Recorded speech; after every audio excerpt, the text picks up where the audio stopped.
Hi,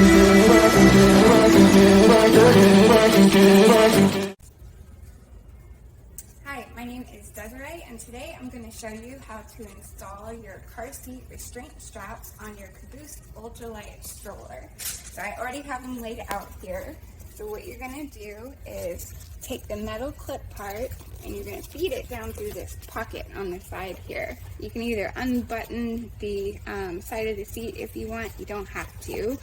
So I'm just going to make sure that this is going the right way. So you want the clip facing up, so that way when it comes around, it's facing the right way. So you're just going to feed it in, and then there's going to be a hole in the bottom of this pocket that you're going to feed the strap through. And then the metal clip is going to go around the frame, the horizontal frame, and then you'll see this slit in the clip. So you're just going to feed this strap through the slit.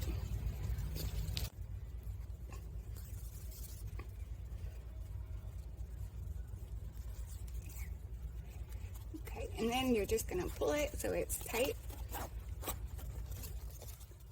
And then you can just store it in here for when you're not using it. And then you're going to do the same thing on the other side with the other strap. So down through the pocket, through the hole, around the frame, and through the metal clip. Give it a tug, and you're good to go.